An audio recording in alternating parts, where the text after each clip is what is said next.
perbincangan. Okey, pasal graf kita akan buat perbincangan. Apa yang graf yang cikgu minta awak buat ada dua iaitu graf pemanasan naftalina dengan graf penyejukan naftalina So graf pemanasan naftalina ni akan dapat graf ini. Okay, kita akan dapat grafnya, naik konstan kemudian naik Dia konstan pada suhu berapa? Kita ada 1, 2, 3, 4, 5 yang konstan kat sini. Okay, so ia konstan pada suhu 82 degree Celsius. Okay. So bila kita buat, sini adalah paksi untuk suhu, unitnya degree Celsius. Ini paksi untuk masa, unitnya adalah minit. Okay, boleh. Jadi cikgu harap dapat graf seperti ini. Di mana apa yang kita boleh cakap kat sini. Okay, dah dapat graf ni, dah selesai graf. So kita pergi kepada graf untuk penyejukan pula. Okay, graf untuk penyejukan. So penyejukan sama juga. Awak buat graf suhu dalam degree Celsius. Okay, melawan masa dalam minit. Dan kita dah dapat data semua sekali. Kita akan dapati graf ini turun, kemudian konstan, kemudian turun balik. Dan kalau kita tengok, dia konstan pada suhu berapa? 83. So kita dapat sini 83. Okay. So itu yang kita dapat daripada graf. Dan cikgu harap awak dah selesai semua graf So kita tengok kat sini perbincangan. Okay, ni report ni kena buat Nanti bila dah selesai tajuk ini, cikgu akan minta awak hantar keseluruhan kerja yang cikgu bagi dekat awak Okay, so perbincangan. Semasa pemanasan naftalina, mengapa naftalina tidak dipanaskan secara langsung dengan menggunakan api daripada penunuh busa Kenapa dia tidak dipanaskan secara langsung? Sebab apa? Sebab naftalina ni mudah terbakar. Dia mudah terbakar. Okay. Bila dia mudah terbakar, bila kita panas dia direct, kita tak akan dapat dia lebu So dia terus terbakar. So kita tak akan nampak dia lebu. Naftalina ni sebab apa? Sebab kita letak dekat udara, atas meja ke ataupun dekat mana-mana pun dia akan mengalami tindak balas pemejarwapan. Daripada pemejar dia akan jadi gas Okay, so kalau kita panas lagi lah cepat Jadi dengan secara tak langsung kalau kita panas direct, oleh kerana dia mudah sangat terbakar, maka kita tak akan dapatlah takat lebur bagi naftalina. Okey. So yang kedua, mengapa kaedah kukus air digunakan? Okey, kaedah kukus air ni adalah kita tengok diagram untuk kukus air. Macam mana diagram untuk kukus air? Ni diagram dia. Kenapa kita guna air? Apa yang kita tahu air ini bila kita panaskan, suhunya adalah sekata. Di mana-mana tempat di dalam air ni suhunya adalah sekata. Okay? Kalau kita tengok suhu kat sini semuanya adalah sekata. Bila suhu naftalina ini sekata, maka bila kita guna kukus air, maka naftalina akan dipanaskan dengan secara sekata. Okey, kaedah kukus air ini adalah supaya naftalina ini dapat dipanaskan dengan sekata. Supaya pemanasan dapat berlaku dengan sekata. Maknanya semua memperolehi suhu yang sama. Semasa penyejukan naftalina, mengapa tabung didih diletakkan dalam kelang langkung? Sama. Dalam kelang langkung ni tujuan dia supaya apa dia? Cikgu rasa cikgu dah bincang dah baru ni. Supaya dapat penyejukan yang sekata. Kalau air untuk dapat pemanasan yang sekata, kelang langkung ini digunakan supaya penyejukan dapat berlaku secara sekata. Maknanya suhu dia turun sama saja Mengapa naftalina dikacau secara berterusan? Dikacau secara berterusan ini adalah untuk mengelak daripada berlakunya penyejukan lampau dipanggil. Macam mana dikatakan penyejukan lampau? Kalau kita tak kacau kan? Okey, kalau kita kacau, kita dapat graf macam ni. Kalau kita kacau, dapat graf macam ni. Kalau kita tak kacau, dia akan turun macam ni. Lepas tu dia akan balik semula. Naik, lepas turun. Jadi yang dikatakan penyejukan lampau ni lah. Ni kita panggil penyejukan lampau. Okey. Ramalkan apa yang akan berlaku jika naftalina tidak dikacau secara berterusan. Okey, so kat sini apa yang kita boleh ramal lah. Maknanya kita boleh kata bahawasanya suhu dia turun lah. Turun dengan mengejut. Okey, kemudian naik semula.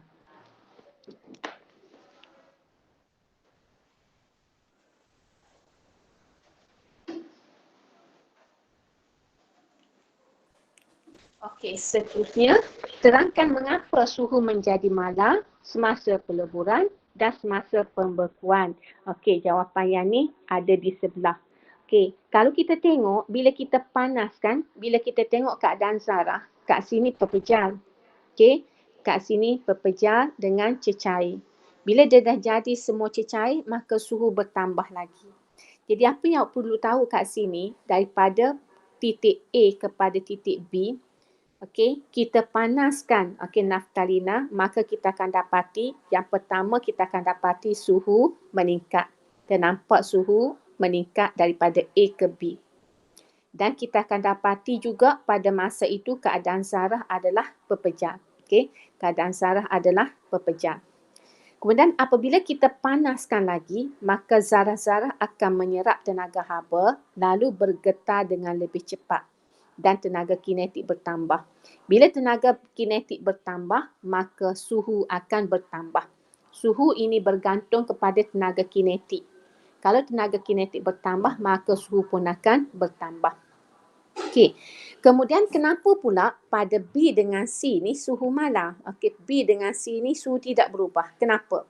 Jadi, pada B dengan C sebenarnya kalau kita tengok, kita panaskan juga. Tetapi pada satu masa suhu tidak berubah. Kenapa suhu tidak berubah? Kerana di sini berlakunya proses peleburan. Okey. Kenapa suhu tidak berubah? Kerana tenaga haba yang diserap. Bila kita panas, zarah-zarah menyerap tenaga haba. Jadi tenaga haba yang diserap digunakan untuk mengatasi daya tarikan zarah-zarah antara zarah-zarah sehingga pepejal menjadi cecair. Dan kita tahu kan, kita dah belajar sebelum, daya tarikan antara zarah-zarah pepejal lebih kuat berbanding daya tarikan antara zarah-zarah cecair. Manakala daya tarikan antara zarah-zarah cecair lebih kuat berbanding daya tarikan antara zarah-zarah gas. Okey. Jadi di sini daripada daya tarikan kuat untuk menjadi daya tarikan lemah, maka apa yang berlaku kat sini? Tenaga haba diserap. Okey. Jadi kat sini awak kena tahulah tenaga haba diserap ini, okey, kalau sepatutnya bila tenaga haba diserap, tenaga kinetik zarah bertambah, maka suhu akan bertambah. Tapi sini suhu malar sebab tenaga haba diserap tu dia guna untuk mengatasi daya tarikan antara zarah-zarah supaya daripada kuat jadi lemah. Daripada daya tarikan pepejal yang kuat kepada daya tarikan cecair yang lemah. Bila semua dah jadi cecair kat sini, bila kita panas, maka suhu akan naik lagi. Kenapa suhu naik pada masa ini? Sebab semua keadaan dah jadi cecair. Dan bila kita panas, maka zarah-zarah menyerap tenaga haba. Di sini dia gunakan tenaga haba tersebut untuk bergerak dengan lebih cepat. Bila dia bergerak dengan lebih cepat, maka tenaga kinetiknya bertambah, maka suhu akan bertambah. Okey, itu ceritalah macam mana kita panaskan naftalina tersebut. Okey, pemanasan dia kalau kita tengok secara logik, bila kita panas suhu akan naik. Okey, tetapi sebenarnya tidak begitu. Suhu naik beberapa ketika, kemudian malar beberapa ketika, kemudian naik semula. Okey, dan kalau kita tengok dari segi perubahan keadaan jirim, okey, keadaan jirim di mana kalau kita tengok masa dia naik itu adalah dia dalam keadaan satu keadaan saja. Contohnya kalau dia dalam keadaan pepejal, bila kita panas dia naik.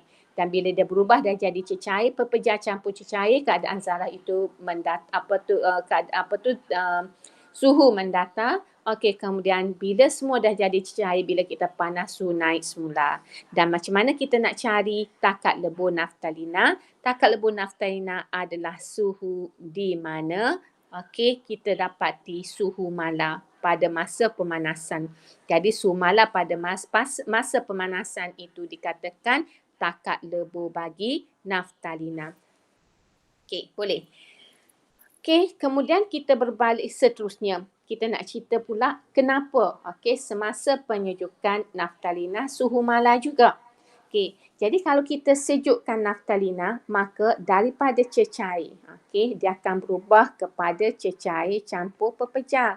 Kemudian berubah kepada pepejal. Okey, semasa cecair, bila kita sejuk, apa yang berlaku kepada cecair? Zarah-zarah akan membebaskan haba. Bila dia bebas haba, maka dia akan bergerak lebih perlahan, maka tenaga kinetik dia berkurang. Okey, tu dia akan apa yang berlaku.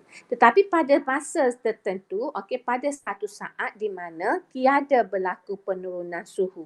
Kenapa? Kerana tenaga haba yang dibebas ke persekitaran diimbangi oleh tenaga haba yang dibebaskan oleh zarah-zarah semasa zarah-zarah menarik satu sama lain untuk membentuk pepejal.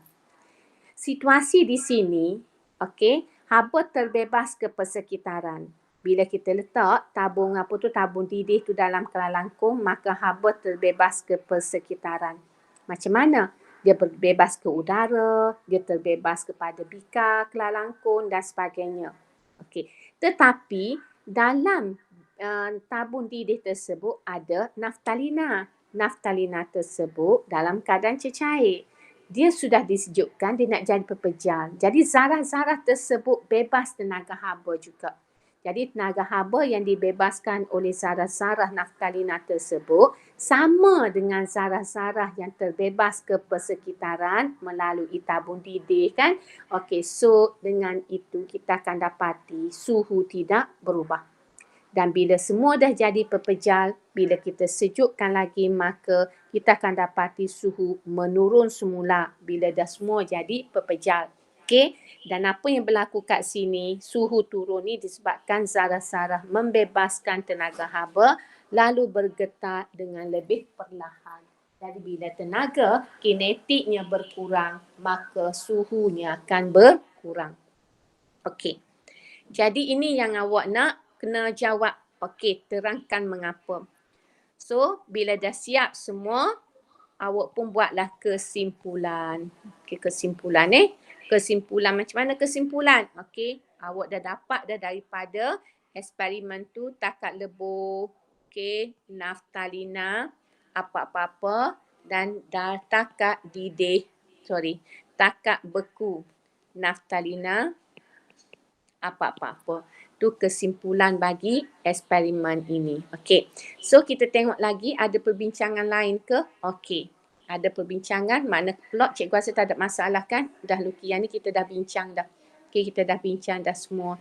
So cikgu rasa dengan kita dah ada kesimpulan bagi eksperimen ini, maka cikgu harap awak dapat menyiapkan laporan eksperimen dengan lengkap.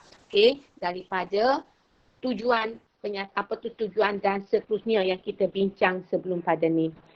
So, kita dah selesai naftalina, maka kita pergi kepada uji kendiri 2.1.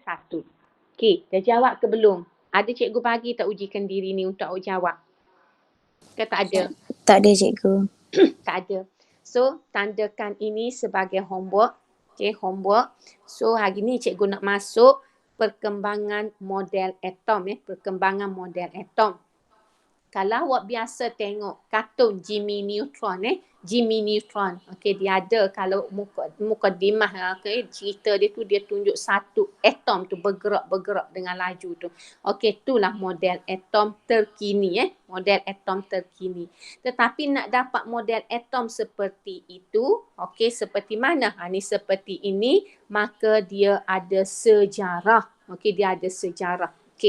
Sebelum pada tu, bila kita ada atom, cikgu rasa dah belajar dah masa tingkatan 1, 2, 3 hari tu, bila kita sebut atom ni mesti terdiri daripada apa-apa? Contohnya kalau kita kata jepuk pisang. Okay, jepuk pisang mesti ada pisang, ada ada telur, ada gandum. Okey, tu jepuk pisang. Kalau kita sebut kata atom, mesti atom terdiri daripada apa-apa. Okey, tu kita panggil zarah subatom. Okey. Jadi, kalau kita tengok kat sini, zarah subatom yang terdapat dalam atom terdiri daripada 3. So, kita ada proton, kita ada neutron, kita ada elektron. Okey, boleh Di mana proton dengan proton dengan neutron ni berada dalam nukleus, manakala elektron berada di luar nukleus. Okey, apa yang perlu tahu tentang proton, neutron dan elektron? Proton simbolnya P, neutron simbolnya N, elektron simbolnya E. Charge relatif dia, untuk proton positif 1, neutron neutral, elektron negatif 1. Jisim pula, proton jisim dia 1, neutron 1, elektronnya adalah 1 bahagi per 1840. Maknanya kat sini elektron ni dia sangat ringan. Sangat ringan. Dan secara tak langsung kita boleh kata jisim sesuatu atom. Jisim atom ni adalah sama dengan jisim proton dengan jisim neutron. Sebab jisim dia 1, yang ni 1/1840. Okey, boleh. Okey. Seterusnya perkembangan model atom. Model struktur atom. Kalau kita tengok kat sini perkembangan dia, awak boleh baca sebenarnya untuk perkembangan ni cikgu rasa awak boleh baca. Di mana kalau kita tengok dimulai dengan John Dalton. John Dalton ini dikatakan bahawasanya atom ni berbentuk sfera. Atom berbentuk sfera. berbentuk sfera. John Dalton ni kalau boleh baik tengok dia punya dia punya sejarah dia. Dia adalah anak petani. Bila dia pergi dekat dekat kebun, dia dapati ada gas keluar daripada tanah dan dia akan nampak gas tu bergerak. Jadi daripada situ dia keluarkan satu teori berkenaan dengan semua zarah ni terdiri daripada unit kecil yang disebut atom. Dia pun describe lah atom ni. Atom ni dia seolah-olah dia kata berbentuk sfera. Atom ni berbentuk sfera. Dia tak boleh nak dikecilkan lagi, dia tak boleh dicipta, dia tak boleh dimusnahkan. Kita nak musnahkan atom tak boleh. Kita nak kecil dia pun tak boleh. Kita nak musnahkan dia tak boleh. Jadi nak bahagi-bagi tak boleh. Maknanya kalau awak ambil satu kapur, awak cicir dia sampai halus, sampai tak boleh nak halus lagi. Itulah kita panggil atom. Kita tak boleh nak kecil dah dia. Sebab dia paling kecil sekali. Jadi ni John Dalton kata. Dia bulat gitulah. Dia kata sfera gini ya. Atom bentuk sfera gini. Kemudian J.J. Thomson pula. Dia kembangkan lagi. Dia kata betul lah. Dia menyetujui John Dalton kata bahawasanya atom ini berbentuk sfera. Macam bola, macam guli tapi dia kecil. Tetapi J.J. Thomson kata bukan sfera saja, bukan bentuk sfera. Sfera tu sebenarnya bercas, iaitu bercas positif. Sfera ni sebenarnya bercas positif. Dan ada cas negatif yang tertanam pada bola tersebut. Ibaratnya kalau awak boleh bayangkan kita ada satu bola besi, lepas tu kita ambil magnet itu akan melekat pada bola besi tersebut. Maknanya atom ini dia ada cas positif, dia ada cas negatif. Tu J.J. Thomson kata. Kemudian diikuti oleh Ernest Rutherford. Apa Ernest Rutherford kata? Ernest Rutherford kata, sebenarnya atom ni apa yang Ernest Rutherford buat? Awak mungkin boleh tengoklah macam mana kajian Ernest Rutherford, sebab Ernest Rutherford ni dia adalah ahli fizik sebenarnya. Dia ambil kepingan nipis emas ni, dia ambil kerajang emas, dia panggil kerajang emas yang nipis, kemudian dipancarkan sinaran. Dia pancarkan sinaran pada kerajang emas tersebut. Didapati ada pancaran yang menembusi. Ada pancaran yang terpantul balik. Daripada sini Ernest Rutherford kata sebenarnya atom ni ada benda duk tengah ni. Okey, sebab tu cahaya tak boleh tabur. Okey, kat sini tak ada benda. Kat sini ada benda. Daripada situlah Ernest Rutherford kata bahawasanya atom ni bukan saja berbentuk sfera seperti yang John Dalton kata ada elektron tertanam. Tetapi dia kata sebenarnya yang positifnya duk tengah. Ni duk tengah positifnya. Dan dikatakan positif itu adalah neutron. Neutron duduk mana? Neutron duduk dalam nukleus. Okey, nukleus. Okey, neutron tu duduk dalam nukleus. Dan elektron ini bergerak di luar nukleus. Tetapi pergerakan dia secara rawat, scatter, duduk dalam tu, gerak mari dalam tu. Okey, nukleus duduk tengah. Boleh bayang ke? Awak ada buku teks ke tepi tu? Ada. Okey, boleh tengok buku teks sebab takut nanti cikgu show ni kecil sangat. Okey. Faham kan? Ernest Rutherford kata gitu. Okey, kemudian diikuti oleh Niels Bohr. Niels Bohr kata apa? Dia kata elektron bukan duduk scatter, duduk bertaburan dekat luar proton. Okey, tetapi elektron ini bergerak mengelilingi nukleus di atas petala-petalanya. Jadi Niels Bohr temui apa? Niels Bohr temui petala. Jadi Niels Bohr kata elektron bukan berada duduk bertaburan tetapi elektron ini berada di petala-petalanya. Dan di dalam nukleus ada proton. Okey, itu Niels Bohr kata. Kemudian last kali kita ada James Chadwick. James Chadwick kata apa? James Chadwick kata betul. Dia setuju bahawa Niels Bohr kata elektron bergerak di atas petala. Dalam nukleus ada proton tetapi nukleus bukan saja ada proton tetapi dia ada satu lagi subatom iaitu neutron. Inilah penemuan yang baru bagi atom. Awal lagi dia meninggal iaitu pada tahun 1974. Cikgu masih hidup, masih dah ada dekat bumi. Jadi daripada sini kita tahu bahawasanya satu atom dia terdiri daripada proton, elektron, neutron. Proton charge positif, elektron charge negatif, kemudian neutron tak ada charge. Neutron dengan proton duduk dalam nukleus. Oleh kerana tadi kita tahu jisim relatif bagi proton dengan neutron tu adalah sama dengan satu, maka elektron itu duduk mengelilingi nukleus dan dia punya jisim yang sangat ringan. So, sebab itulah bila Ernest Rutherford lalukan sinaran didapati bahagian tengah ni mencapah. Bahagian tepi menembusi sebab tengah tu adalah nukleus bagi sesuatu atom. Jadi bahan cahaya tak boleh menembusi nukleus sebab nukleus jisimnya berat. Sama juga ibarat kalau kita naik kapal terbang kan. Naik kapal terbang lalu awan itu mengandungi air, maka pilot tak akan tepuh awan tersebut sebab kalau dia tepuh akan berlaku gegaran dan sebagainya sebab ada air. Tetapi pilot akan lari naik atas ataupun turun bawah. Dia mengelak daripada tepuh awan yang ada air yang banyak. Jadi kalau katakanlah masa panas gini awan tak ada, maka kapal terbang boleh tembus gitu je.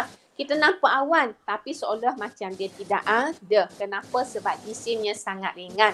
Sama juga dengan atom elektron ni dia nampak sebagai macam awan-awan-awan. Tetapi bila dialihkan cahaya boleh menembusi sebab jisimnya sangat rendah. Boleh faham semua ke tu?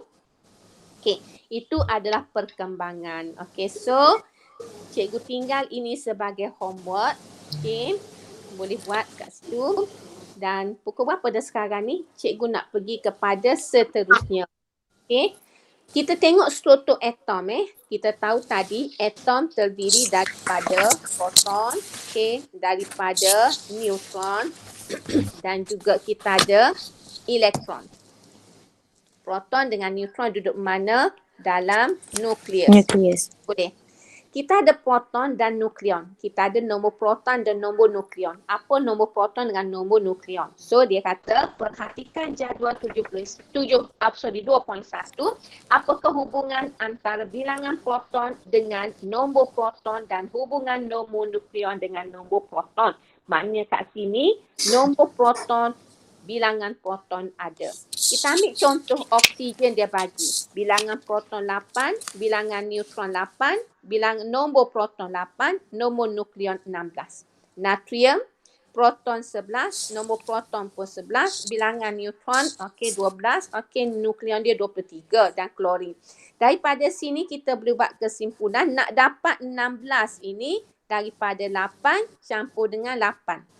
Nak dapat 23, 11 campur 12. Nak dapat 35, 17 campur 18. Sebab itulah diberi formula nombor nukleon ini adalah sama dengan bilangan proton campur dengan bilangan neutron ataupun nombor nukleon adalah sama dengan nombor proton campur dengan bilangan neutron. Itu adalah nombor nukleon. Jadi maknanya dua sini awak perlu perhatikan, iaitu yang pertama dari segi bilangan proton, yang kedua dari segi nombor proton. Okey, tetapi bilangan neutron tetap sama. Tak ada istilah nombor neutron. Okey, tak ada istilah nombor neutron yang kita guna bilangan dua-dua. Okey, tetapi proton boleh kita guna bilangan, boleh kita guna nombor sebab bilangan dengan nombor tu menunjukkan angka yang sama. Okey. Boleh. Okey, seterusnya dia bagi kat sini contoh dia bagi dikatakan sekiranya atom aluminium adalah sama dengan 13, okey.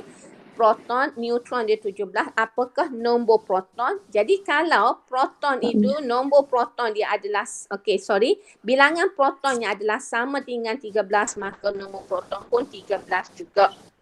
Nombor nukleon pula ditanya berapakah nombor nukleon bagi atom aluminium. Okey, nombor nukleon adalah sama dengan nombor proton campur dengan bilangan neutron. Maka 13 campur dengan 14 dapatlah 27. Okey, contoh yang kedua. Nombor nukleon atom kalium 39. Atom kalium mempunyai 19 proton. Berapakah bilangan elektron dan neutron? Okey. Bilangan proton adalah sama dengan bilangan elektron. Okey, kenapa kita kata dia sama? Sebab kita consider atom ini neutral. Okey.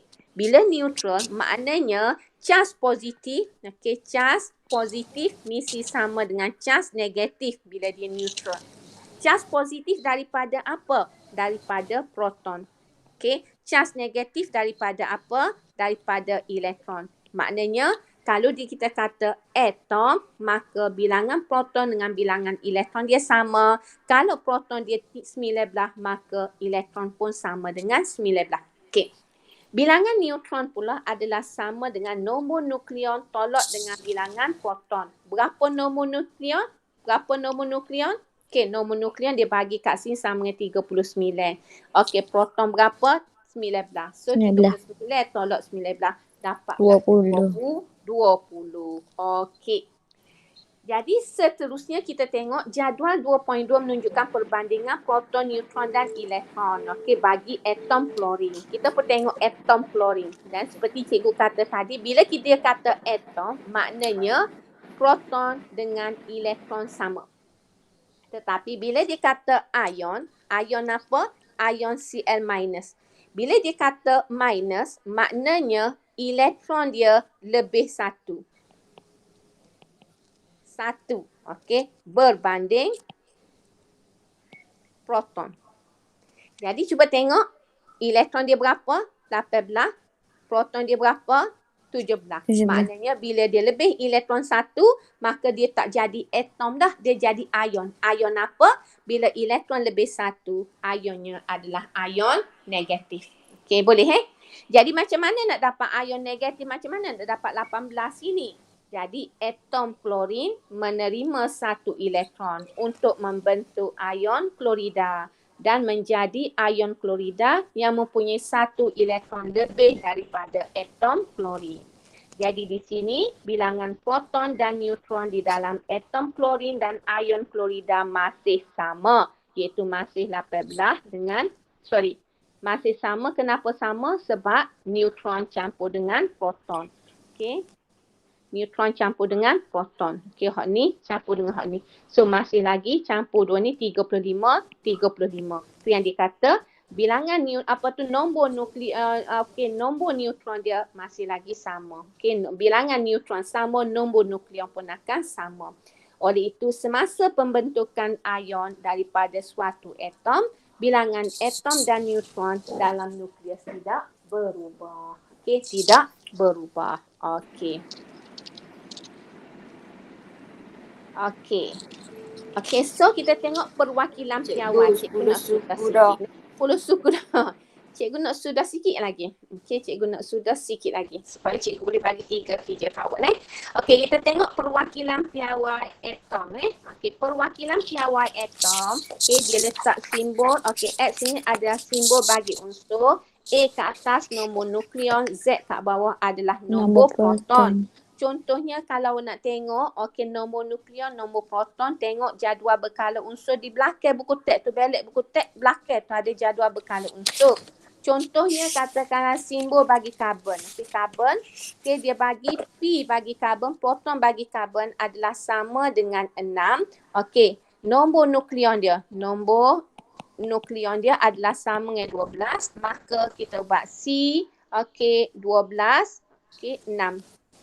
Kalau cikgu ambil contoh magnesium, Mg, okey, P dia sama dengan 12, okey, nombor nukleon dia sama dengan 24, maka kita buat perwakilan atomnya adalah 24, 12. Okey, baris belakang cikgu rasa. So, oleh itu ambil aktiviti ini sebagai homework. Okey, jadi kita pergi share nanti minggu depan ataupun cikgu buat dalam grup cikgu akan bagi. Kita ada 3 aktiviti tadi kan. Dah tanda belakang aktiviti 3 tadi. Tanda belakang dah? Tanda dah. Okey. Okey, buat. Lepas tu cikgu akan ambil lah support cikgu nak suruh awak please. Okey, untuk setiap soalan ini. So cikgu berhenti setakat ni. Okey, jangan lupa siapkan homework sebelum pada ni. Okey, bye-bye semua. Assalamualaikum. Terima kasih, cikgu. Bye-bye. Bye-bye.